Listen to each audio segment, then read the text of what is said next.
While counsel for the respondents are perusing the document, Your Honor, may we have this marked as Exhibit P-I-29? Later on, you may do so. The clerk of court is so instructed to make the corresponding marking after, in due course, rather. Witness may answer the question. Can you repeat the question po? Okay, Mr. Witness, you said earlier in answer to my question that you received acknowledgement receipts and that you made a tabulation. Kung ano-ano itong mga acknowledgement receipts. Yes, ma'am. Okay. We don't have a copy now and we reserve the right to provide counsel for the respondent a copy. But can you share with us your findings based on your notes or your tabulation? Based on my tabulation po, napansin ko na some of the payments were dated December 2023, which is beyond the scope po nung covered ng kanilang cash advances. And yun nga po, katulad nung nasabi ko kanina, may mga payment of rewards po sila, either in cash, in medicines, and in various goods. Pero wala na po silang sinamit na any document na support or evidence, document evidencing the success of the information gathering activity on account of the information given by the informer. And also, how did you prepare your tabulation? Noong time po na binigay sa akin yung acknowledgement receipts, doon ko po tinabulate yung payments based doon nga po sa purpose po ng payment, Okay. doon sa date po ng payment and the amount po na binayaran doon sa recipients. Will your tabulation show, and can you share with us if it does, ano ang sinabi mong mga purposes na naka-indicate? Yes po, nakalagay po sa tabulation ko yung purpose. Can you read from your notes, please? On page 1. Your Honor, just to manifest for the record Counsel while for he's respondent. perusing his notes that when I inspected the document, it seems to be a privately encoded document, a printout without any signature of who prepared it. Do you Just a confirm- manifestation, Your Honor, just to put that Do you on record. confirm, Mr. Witness? Yes po, Your Honor. Okay. Since it is a personal notes po, so hindi ko na po pinirmahan yung Duly noted.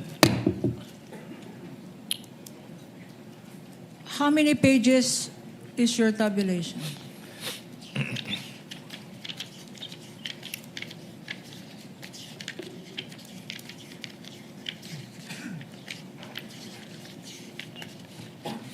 $19 pages po. Okay. Your Honor, please, this P-29, P-1-29, which is a tabulation consisting of 19 pages, we will request that they, at the appropriate time, be submarked as P-29-A up to end series, Your Honor. Now. So ordered.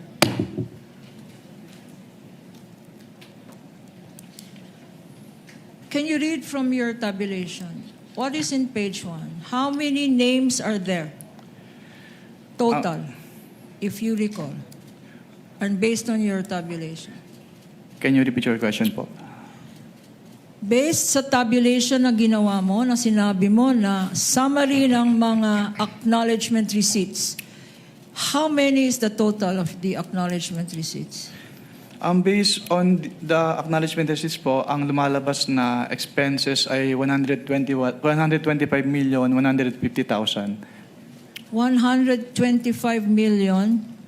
150,000. 150,000. For what period is this, Mr. Witness? Based on the documents po na submitted to us, December 21 to 31, 2022. Pero katulad nga po ng sinabi ko, some of the dates po dun sa acknowledgement receipts ay naka-dated December 2023. Okay.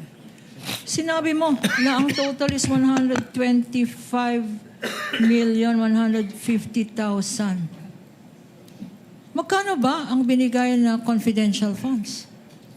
Based on the documents submitted to ICFAO, 125 million pesos po. May discrepancy. hindi tugma, 150,000 na butal. Based on the documents po, yes, may discrepancy po yung acknowledgement receipts and the accomplishment report. Okay. Thank you for your pointing that out. Ano pa ang dapat malaman namin sa tabulation mo?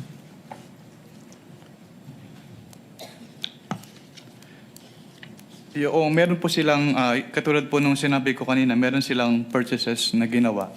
Pero yun nga po, supported lang po ng acknowledgement receipts instead of sales invoices or official receipts. Do you have an amount, Mr. Witness?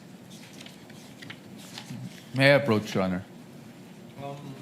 Counsel Meduso.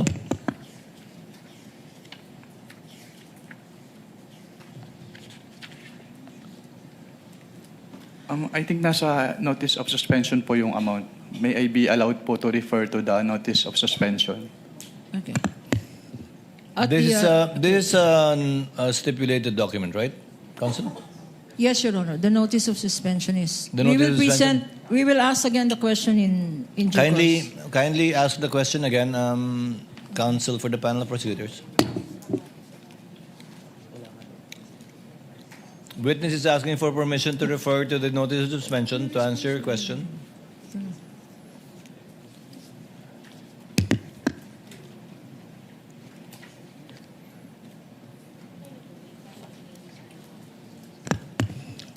Assisting counsels may approach.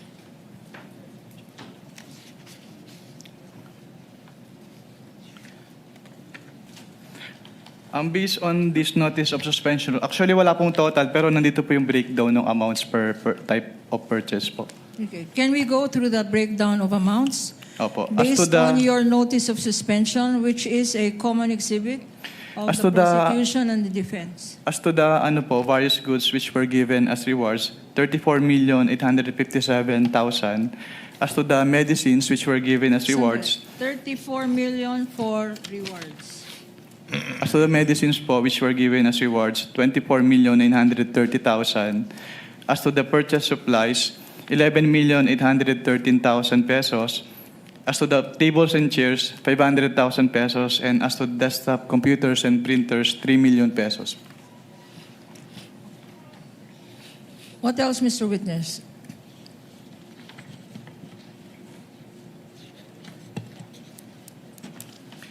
Hindi pa rin po nila pala sinubmit yung proof of submission noong revised accomplishment report to the Office of the President, the Senate President, and the Speaker of the House. Ngayon, if we show you a select few of these acknowledgement receipts, would you be able to identify them? Yes, ma'am. Your Honor, can we ask our attorney, Mark Peña? Can I mention his name because his mother daw is watching? Assisting counsels may approach for both Attorney parties. Mark Peña.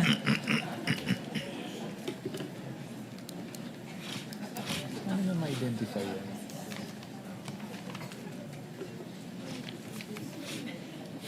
Where is it? Your Honor, the witness is being presented for the record 845 acknowledgement receipts.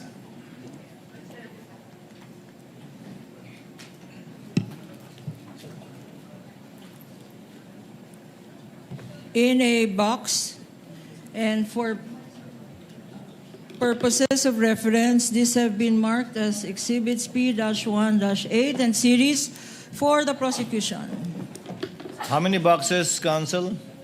3 boxes, Your Honor. What was the folder earlier given to the witness by Attorney Peña? The folder given, Your Honor, is just one of the folders, Your Honor. Inside the box. Inside the box. So for the record, Your Honor, Attorney Peña showed to the witness a sample folder of a folder which is among the 845 documents inside several folders inside 3 boxes. Containing the 845 exhibits. Yes, Your Honor. Assisting counsel may show the witness a sample of the 845 acknowledgement receipts contained in a folder.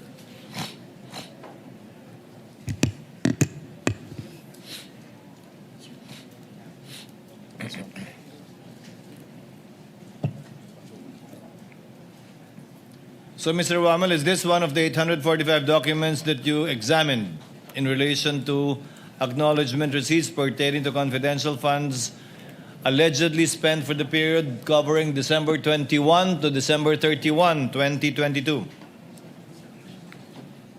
Yes, sir. Yes po, Your Honor. You're a witness, counsel. Okay. If I show you some, the defense.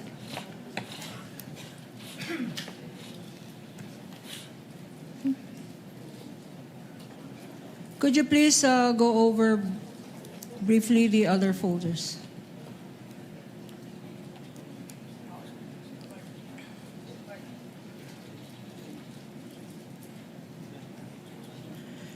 Your Honor, please, may we ask for a 3-minute recess for this? For what purpose, counsel? So you can go over the folders and so I can sit down.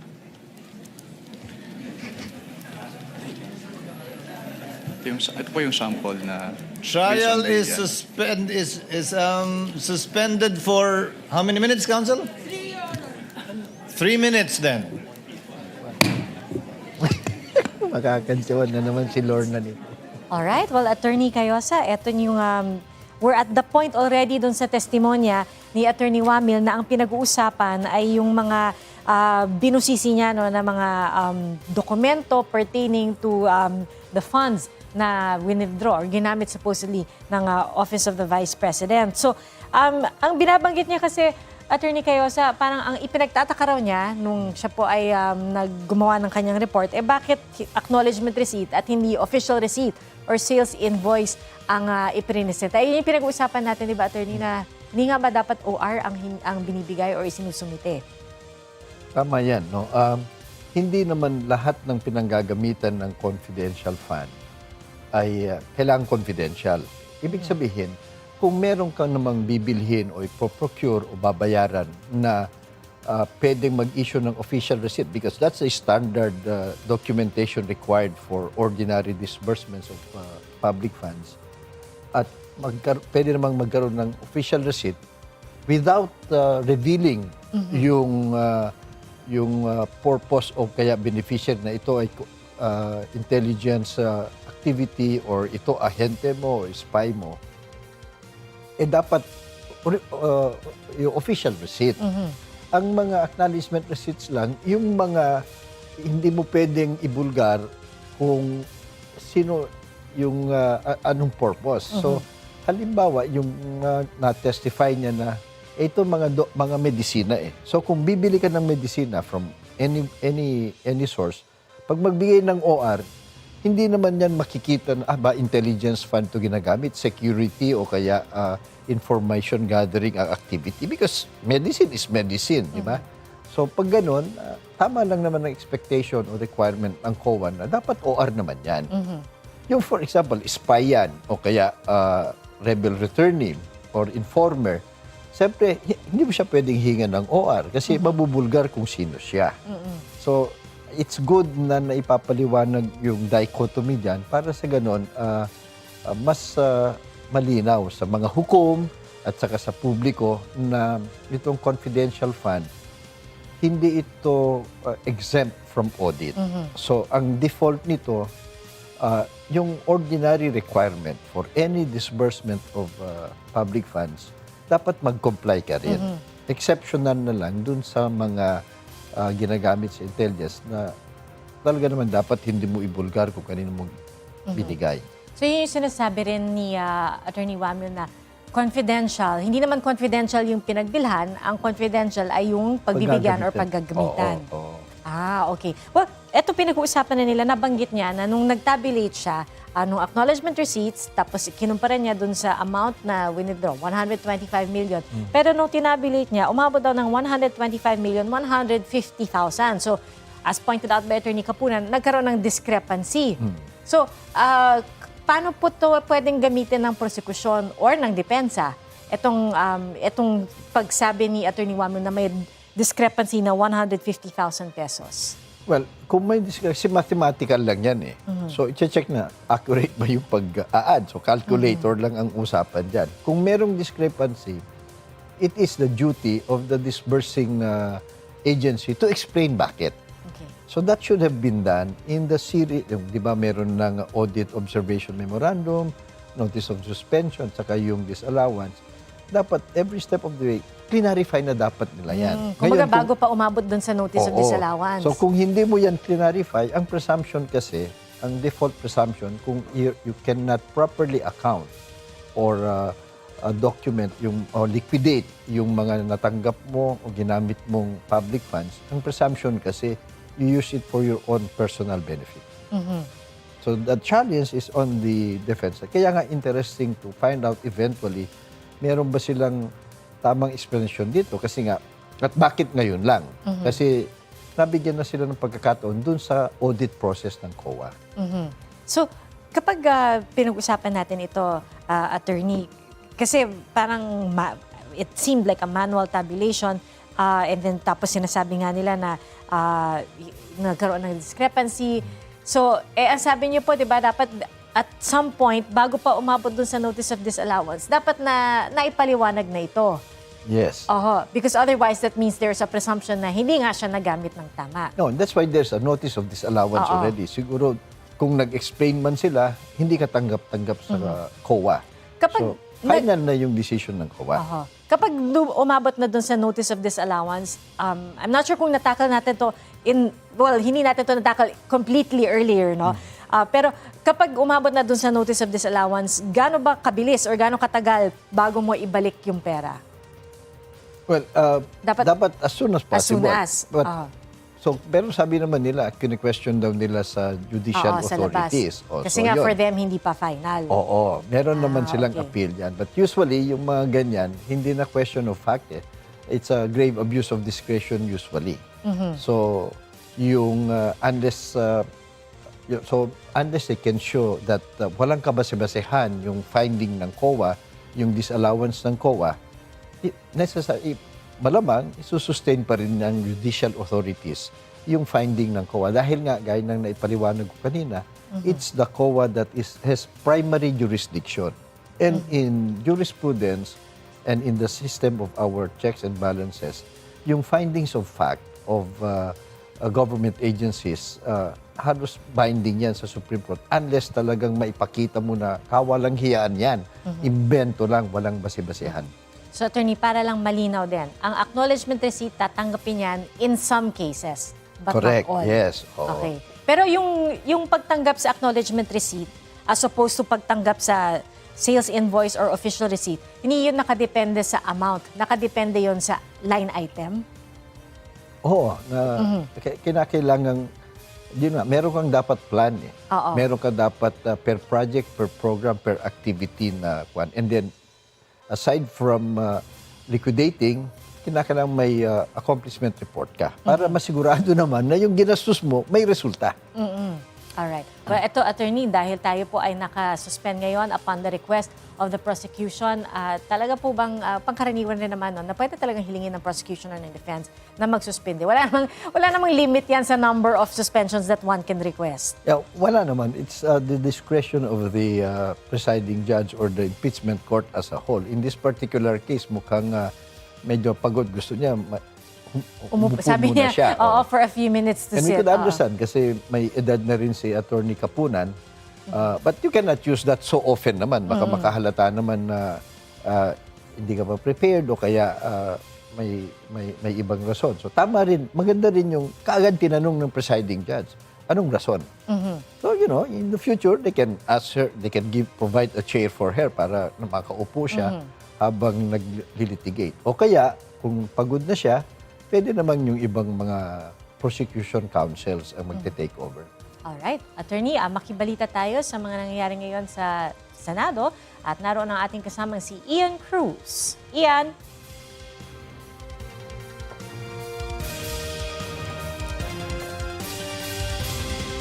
Napagod. Alright, Ian? Okay, baka. nagpapatuloy yung pagtatanong ni Atty. Lorna Capunan kay Roderick Wamil, dating State Auditor ng COA IFPAW.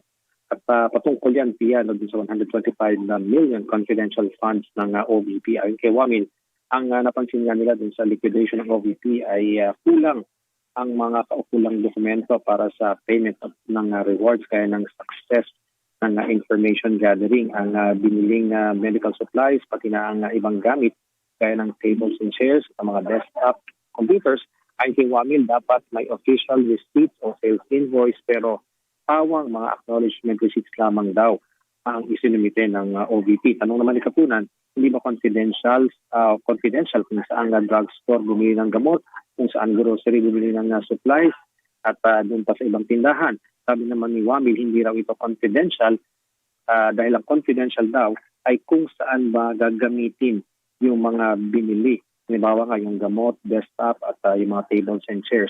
E manifest naman si Attorney Michael Poa na hindi competent si Wamil na sabihin kung confidential ba o hindi ang mga binilhan.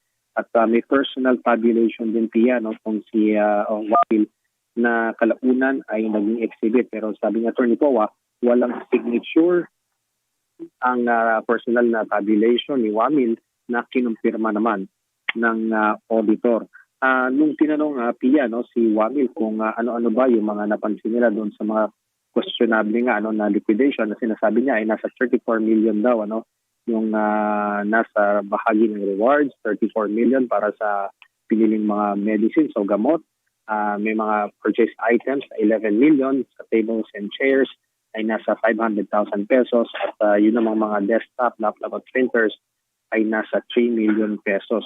Bago nag-suspend Pia ang pagdinig ay may 3 kahon na naglalaman ng 845 na acknowledgement receipts ang ipresenta ng prosecution at tinatanong nga si Wamil kung makikilala ba niya kung ito yung kanyang mga in-examine na mga dokumento doon sa kanilang pag-audit at sinagot naman niya na oo, yun nga, yung kabilang dun sa folder na kinuha ay yun nga daw yung kanilang mga in-audit nung ginagawa pa lamang nila yung pagsusuri doon sa mga dokumentong isinumite ng OVP.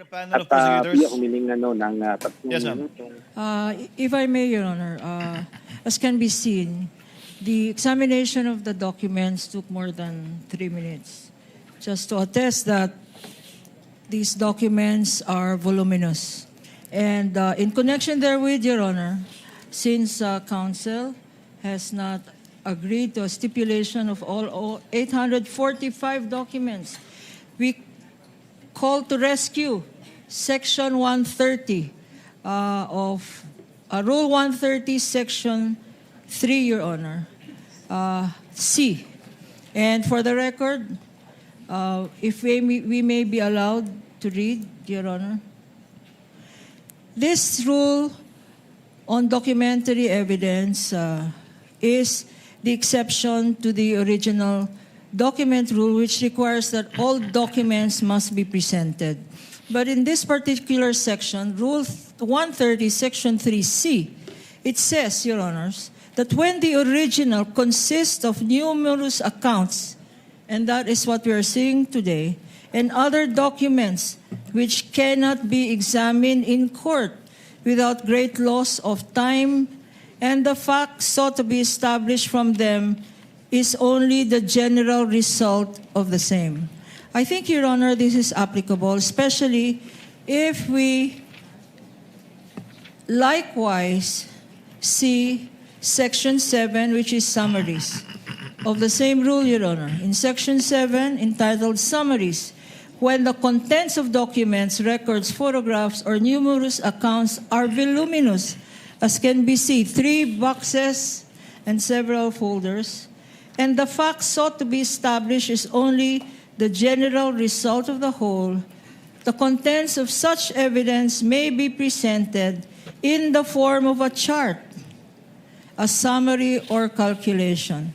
Your Honor, please, I think under this Rule 130, Section 3C, in conjunction with Section 7 relating to voluminous records and summaries, Your Honor, we will be, as we had earlier, marked a tabulation, which is the summary of all 845 acknowledgement receipts, Your Honor, all of which are intended to just prove one thing, Your Honor. To prove that certain amounts are covered by acknowledgement receipts which were submitted by way of liquidation for confidential funds, and the purpose for which they were spent or discharged or withdrawn are not in compliance with Joint Circular 2015, Your Honor. That is the result intended from this 845 documents, which we will no longer individually present. In lieu thereof, Your Honor, pursuant to Section 3C in conjunction with Section 7 of Rule 130, we will just be presenting the tabulation, Your Honor, marked as Exhibit P-1-29 and series, Your Honor, and reserve the right to just highlight certain select acknowledgement receipts, which we will ask this witness to testify to as to the contents thereof, Your Honor. Comment from counsel for respondents? We have no objection to the applicability of the rule invoked, Your Honor, by the distinguished opposing counsel without prejudice to our right to test the accuracy of the table at the proper time. And to individually question its authenticity during cross or Yes. during its presentation, and to be given copies as well, should you so desire. Correct, subject to cross, Your Honor. Counsel may proceed in accordance with Rule 130, Section 3C in relation to Section 7, in relation to, given that the documents are indeed voluminous, and for the information of the Senator Judges, this does not in any way detract from the fact that the documents, the acknowledgement receipts do exist, only that they are too voluminous. Therefore, the witness will be testifying based on his summary of these documents instead of individually. Counsel for the panel of prosecutors may proceed. Thank you, Your Honor, for the ruling. Now, I will show you select few of these acknowledgement receipts. And for better appreciation of the Honorable Impeachment Court, we will be flashing some select few. Exhibit P-1-8-184. Showing to you, Mr. Witness, this exhibit. It is an acknowledgement receipt in the name of Mary Grace Piatos for the amount of 70,000 pesos. Please peruse this document and tell us if this is among the acknowledgement receipts that you said you received and evaluated based on the submissions of the Office of the Vice President.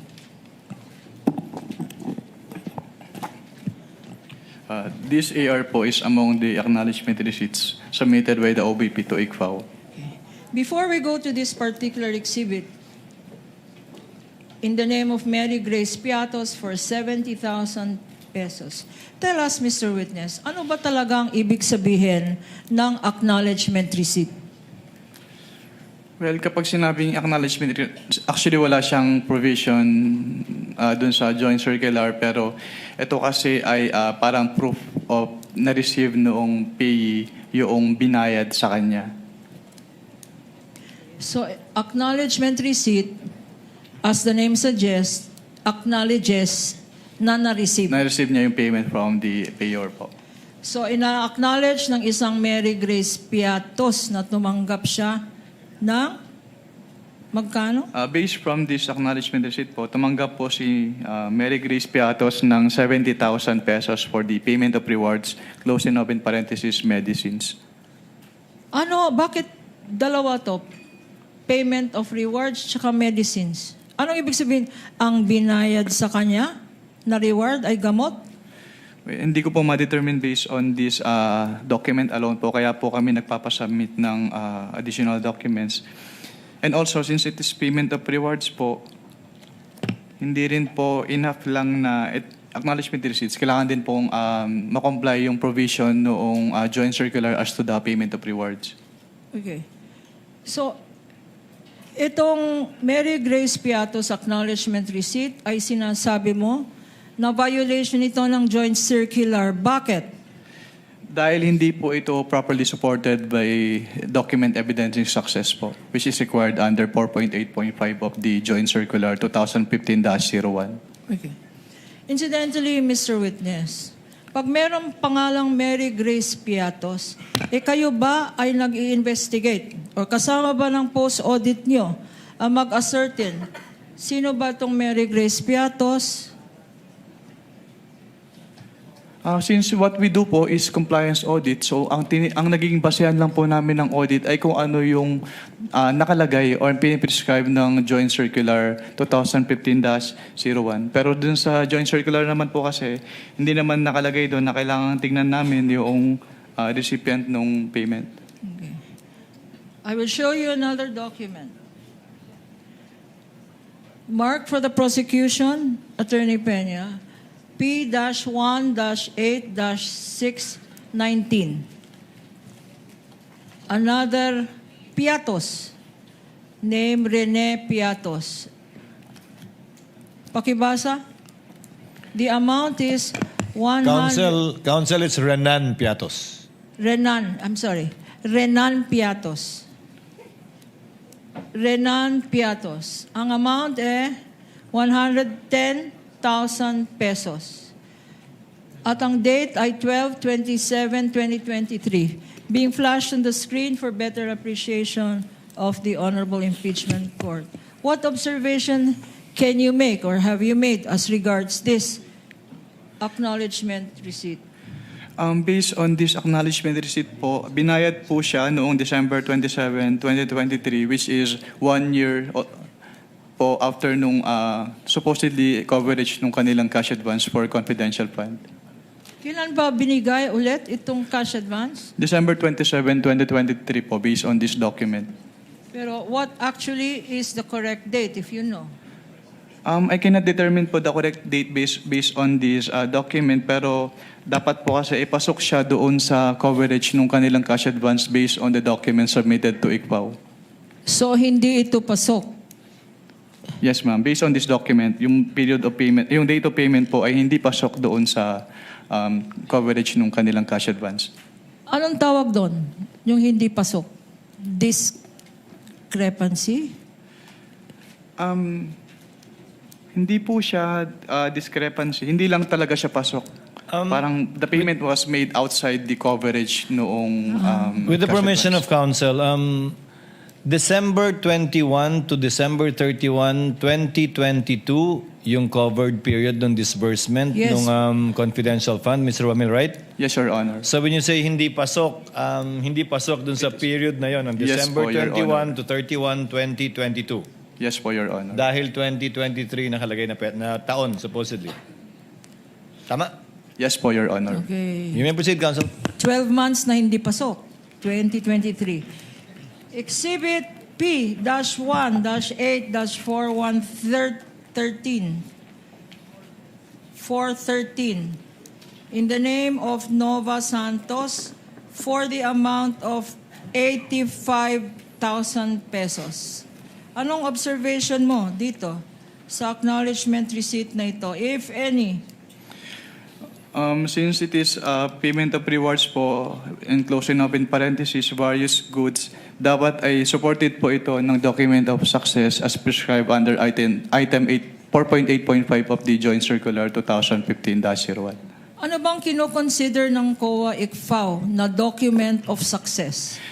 Actually, wala kang specific na document as prescribed under the Joint Circular. Pero kapag may sinabit po kasi sa amin, chine-check namin if the requirement of the Joint Circular is met. So tinitingnan po namin yung relationship between the successful information gathering or surveillance activities vis-a-vis yung information given by the informer.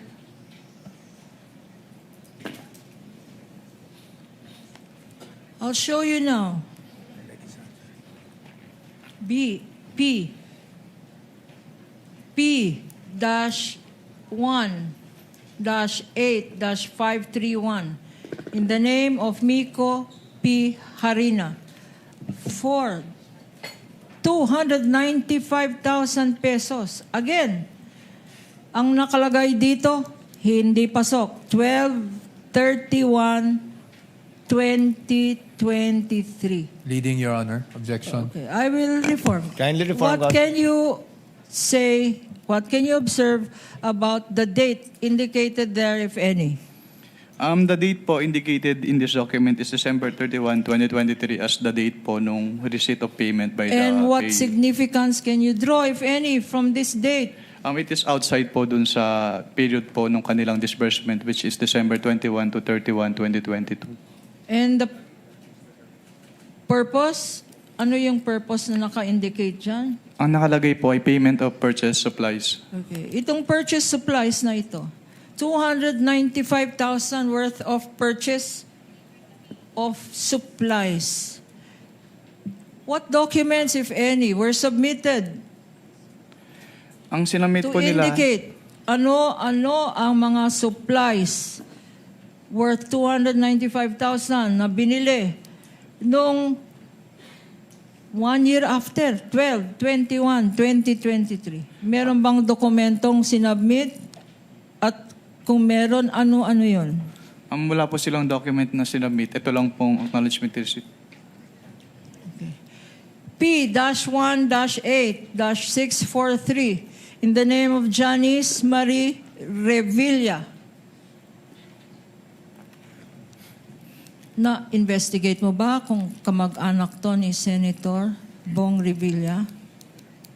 Mr. Witness? Mr. Witness? That is beyond na po our scope of audit. Okay. And the amount is 70,000 pesos. Again, for purchase of information, dated 12/28/2022. Any observation on this acknowledgement receipt? Wala naman po akong nakitang observation dito sa acknowledgement receipt na ito. Since yung purchase of information is among those allowable expenses naman po under the Joint Circular 2015-01. Patiting. P-1-8567 for 150,000 pesos. 12/23/2022. Parang hindi katiting ito. Patiting. For purchase of information. Ang observation mo? Any observation? Since ang allowed naman po ang purchase of information under 4.8 of the Joint Circular, wala naman po akong nakitang observation with respect to this acknowledgement receipt. P-1-8-545 in the name of Odi or Andy C. Lim for 50,000 pesos.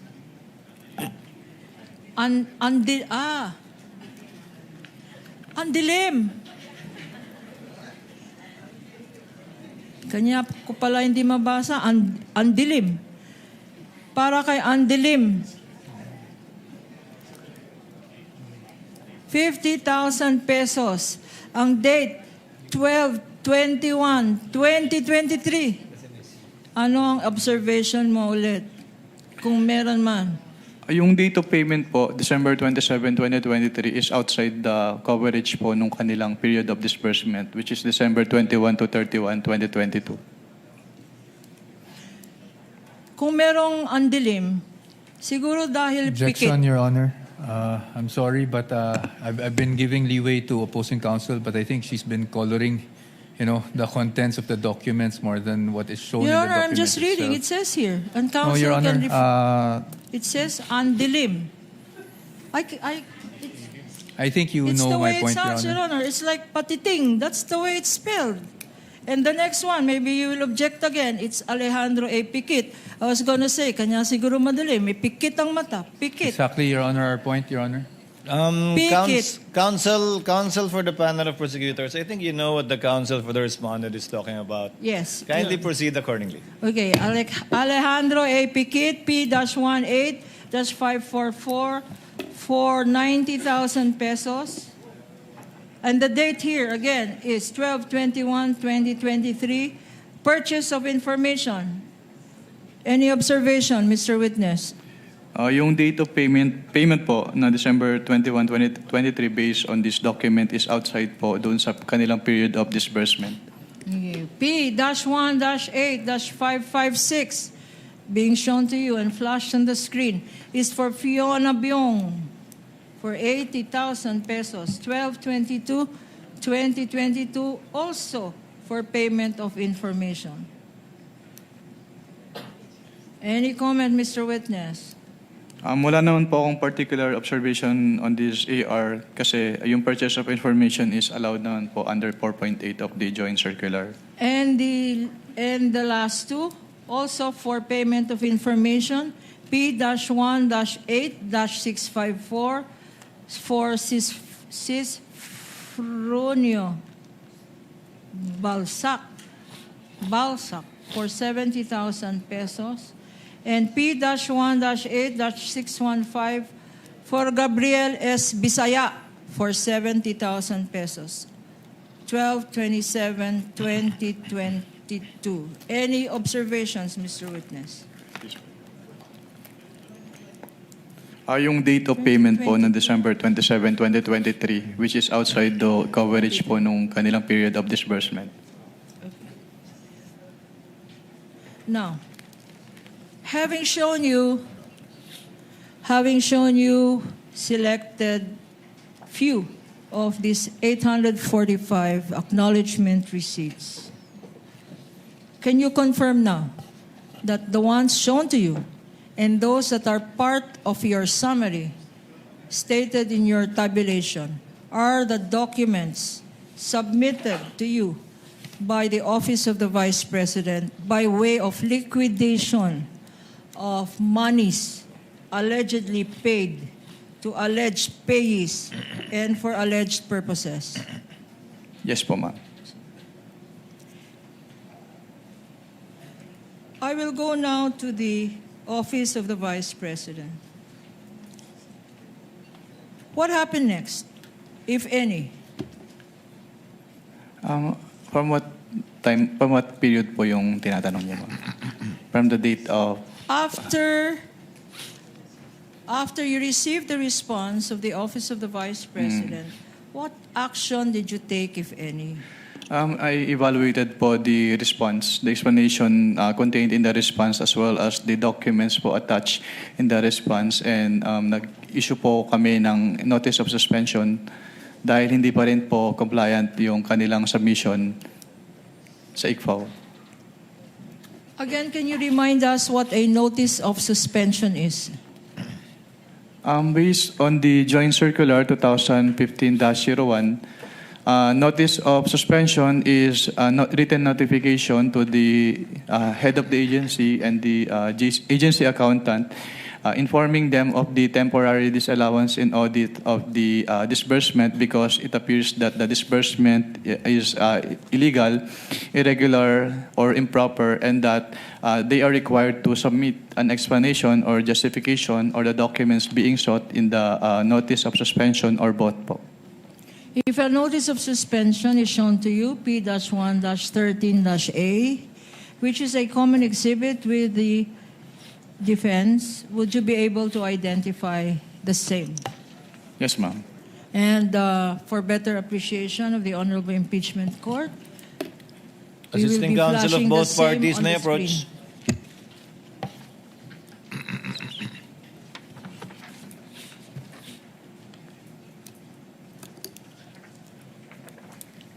You may proceed, counsel. In your notice of suspension, which you said you issued, and which is a common exhibit, what were your recommendations thereat?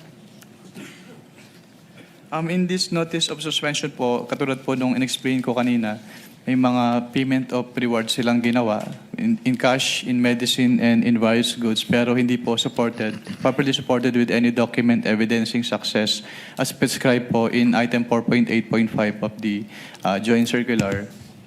That is observation number 1 po.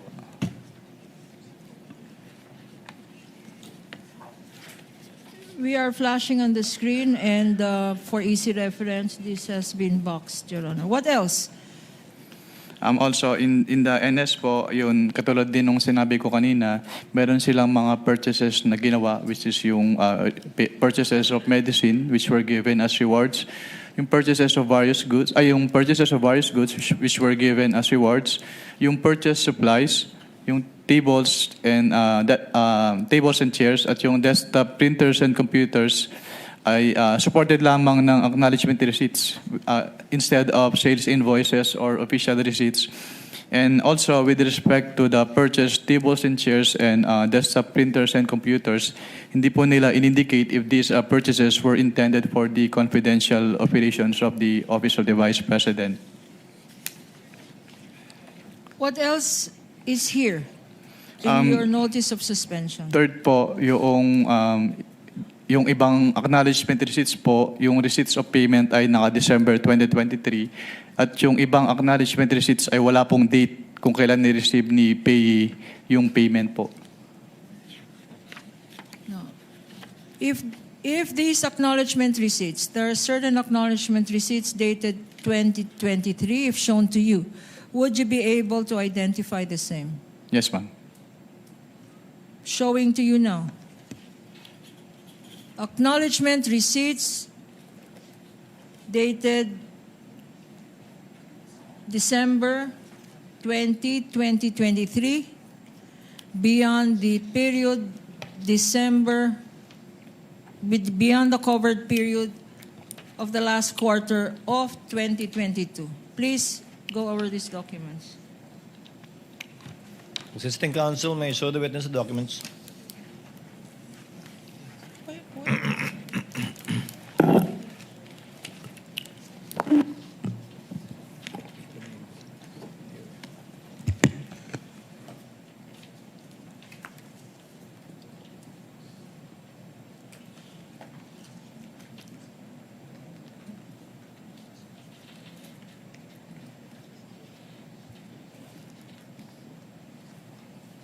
Your Honor, please, this notice of suspension, as I mentioned earlier, is a common exhibit, Your Honor. And I will call the witness to please take a look at Annex A of this notice of suspension, which appears to be a tabulation of these undated and dated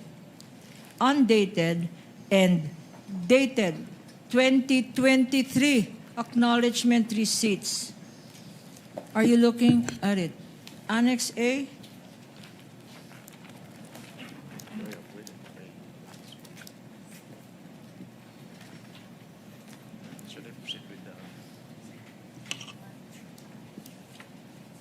What is the total, Mr. Witness, based on your Annex A of your notice of suspension of the total amount for acknowledgement receipts issued for a period not covered by the confidential funds? Can you clarify po yung question? Yung mga dated December 2023 po ba yun? Yes, Mr. Witness.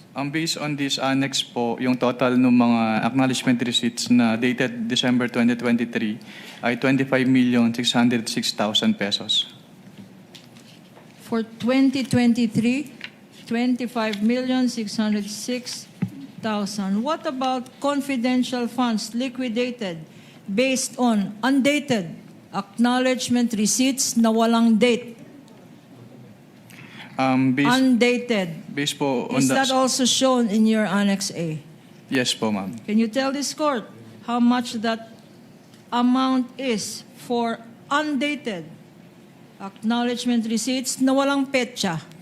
Ang total amount po ay 3,276,000 pesos po. Okay. And pag tinotal natin ito, magkano lahat ito ang nakalagay sa notice of suspension mo? Yung undated tsaka December Yes, Mr. 20. Witness. Bali, ang magiging total po ay almost 29 million pesos po.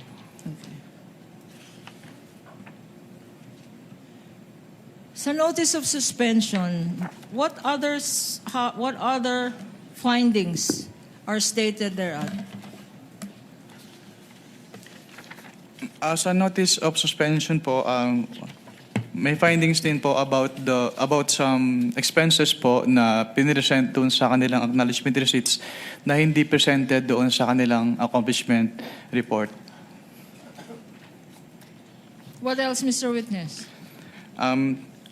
Number 5 po dun sa notice of suspension, katulad po nung sinabi ko kanina, yung total expenses nila based on the acknowledgement receipts ay umabot ng 125,150,000, which is 150,000 in excess po doon sa kanilang total expenses based on the accomplishment report na 125 million pesos. Let me try to understand this. Nag-issue ang total sobra. Nag-liquidate, pero ang liquidate nila ay sobra sa amount na 150 million. Ang ginastos po nila based on the 125. acknowledgement receipts ay sobra po compared dun sa laman ng kanilang accomplishment report. May discrepancy? May discrepancy po na 150,000 pesos. What happened? May notice of suspension. What happened after you issued this notice of suspension, if any? After po ma-issue yung notice of suspension ay wala na po akong personal knowledge since nag-transfer na po ako to other audit sector po of the Commission on Audit.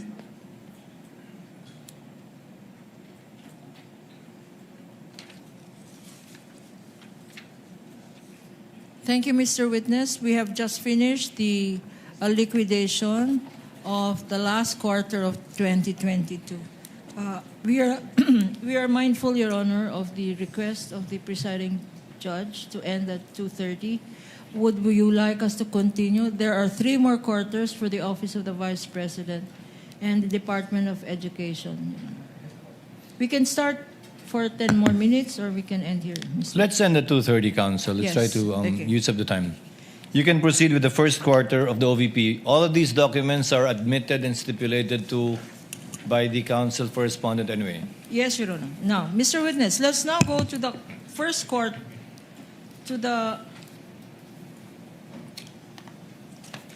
let us now go to the first quarter.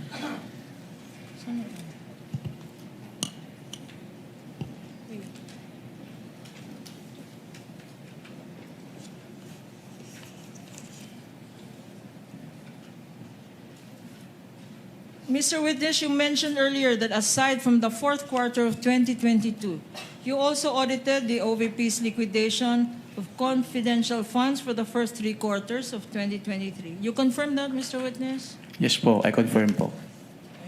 If I show you the OVP's, the Office of the Vice President's response, dated November 30, 2023, a stipulated document, and for prosecution marked as Exhibit P-1-12-D, dated November 30, 2023. And we are showing it on the screen, Your Honors, for better appreciation by the impeachment court.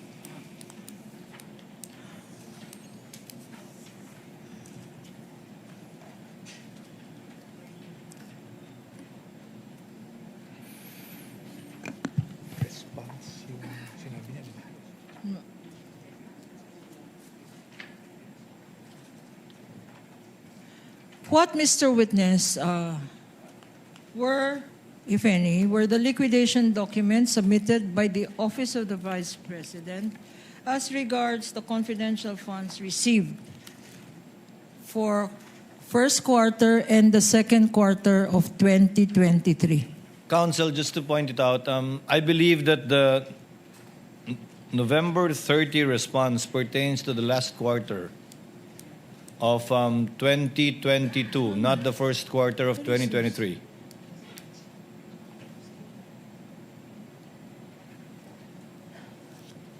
Yes, Your Honor. Thank you for pointing it out, Your Honor. For the first quarter of 2023, what documents were submitted by the Office of the Vice President by way of liquidation of the confidential funds for this period?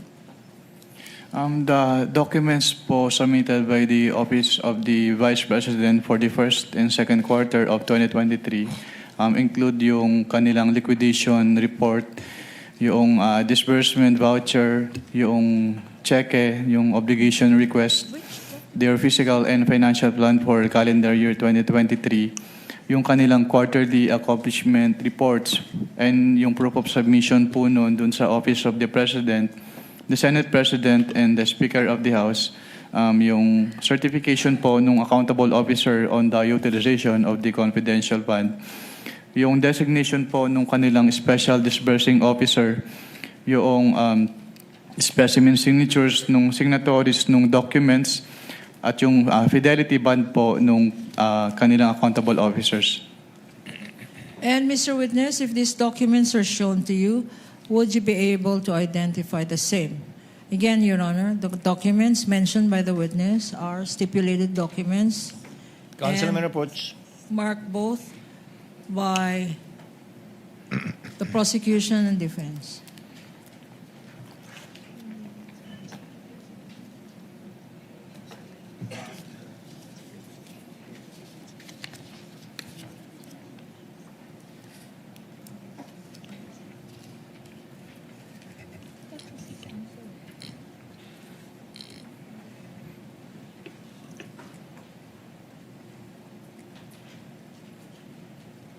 Showing to you, Mr. Witness, liquidation documents for the period covering February 6 to March 29, 2023.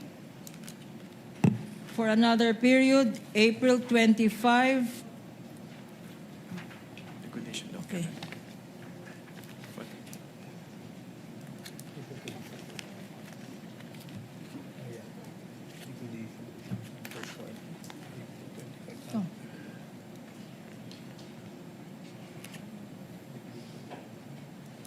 Among the documents being shown to you is a physical and financial plan issued by the Office of the Vice President for calendar year 2023, being flashed on the screen, specifically a physical and financial plan dated January 20, 2023, marked as Exhibit P-1-14-A-1, common exhibit with the respondent, defense.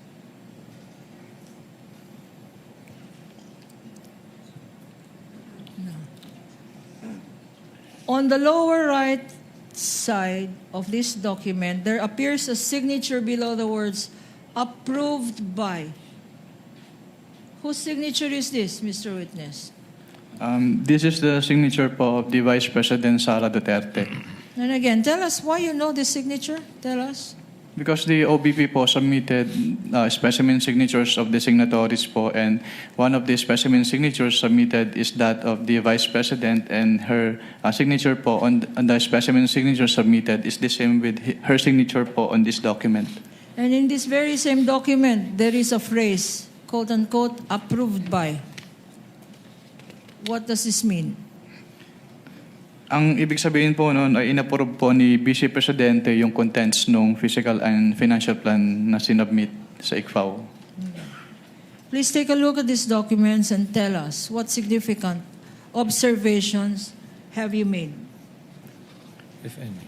Based on this document po, hindi po naka-indicate dun sa column A yung specific confidential activities as required po under 4.2 of the Joint Circular 2015-01.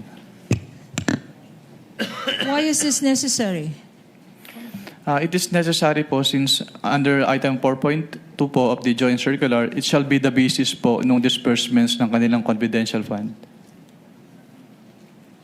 What else did you observe, Mr. Witness? Since yung hindi po naka-enumerate yung kanilang specific confidential activities, yung columns for the expected outcome at yung column for the physical target ay hindi rin po kompleto since hindi po nakamatch yun doon sa kanilang specific confidential activities.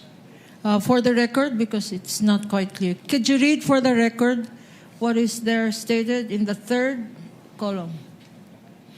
In the third column po, physical target. Letter A, number of identified areas with surveillance conducted and monitored. And letter B, percentage of activities implemented without untoward security-related incidents. Okay. You mentioned number of areas. What specific number was indicated there? Wala pong naka-indicate dito, ma'am. There is no indication as to areas. What about where? Specifically, province, city, were these surveillances conducted? Wala pong naka-indicate dito based on this document po. And why is that necessary, Mr. Witness? Actually, it is a plan, since it is a physical and financial plan, so ito po talaga yung basis nila for their disbursement. Okay. What else is indicated there? What, can you repeat your question po? Ano pa nakalagay dyan sa third column na binabasa natin kanina? Yung dalawa lang po, yung A and B. Okay. Number of identified areas and yung percentage of activities implemented. And Mr. Witness, any other observation that you have made? Katulad po nung sinabi ko kanina, dapat ay nakamatch yan dun sa kanilang specific confidential activities. Pero since hindi po naka-enumerate yung kanilang specific confidential activities, so hindi rin po kompleto yung information dun sa kanilang physical target. Ano naman, based on this, ano naman ang provision, applicable provision ng joint circular? That is yung applicable dito. Yung item 4.2 po of the joint circular. Ano ang 4.2 natin ulit? It provides there po that all allocations for confidential fund must be supported with a physical and financial plan which shall indicate the proposed amount for each project, programs, and activities where the disbursements from the confidential fund shall be based. Okay.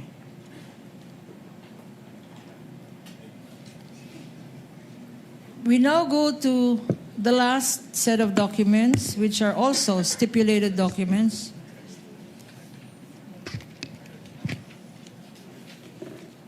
Three more documents.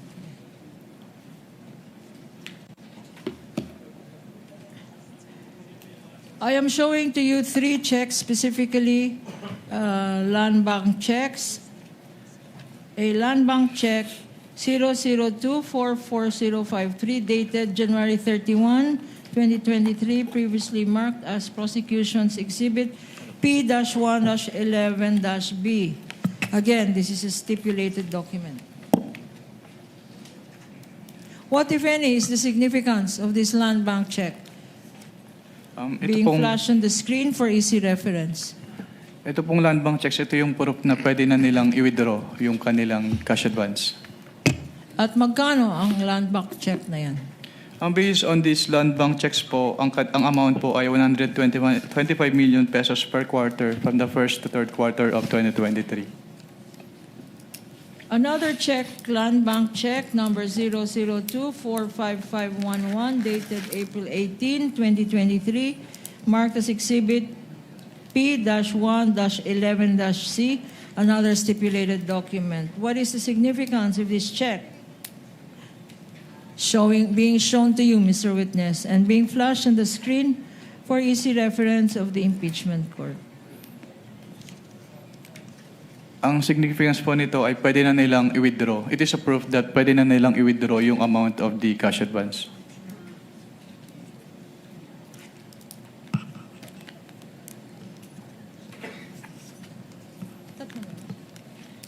And Mr. Witness,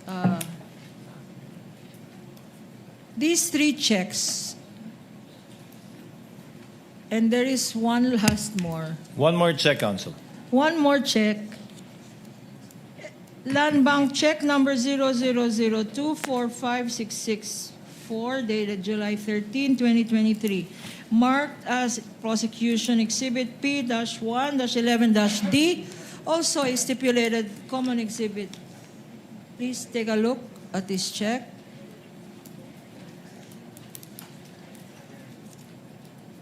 Tell us the significance of this check. even?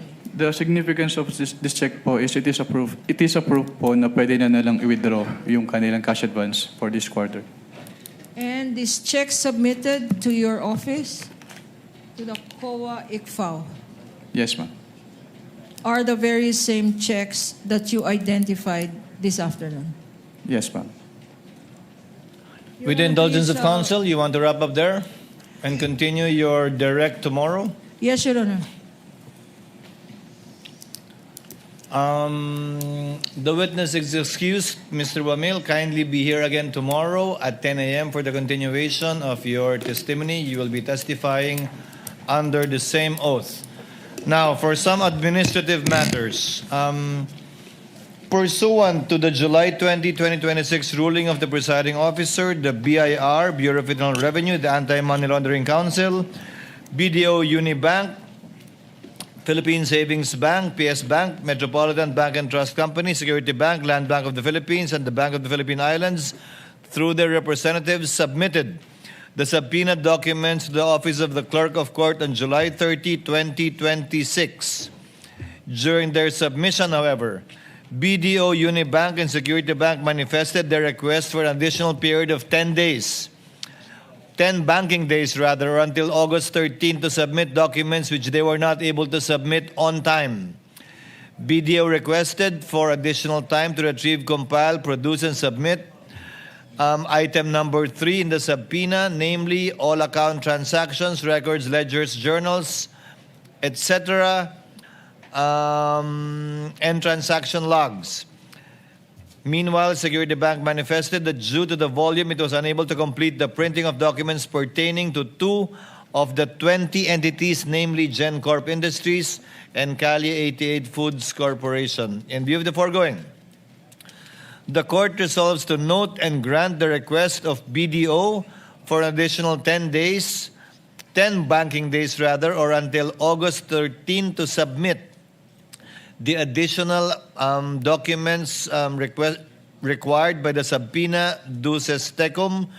Likewise, BDO is directed to submit 4 additional USB flash drives containing the electronic copies of the subpoena documents which were submitted on July 30. The same ruling applies for the other banks and government agencies and offices.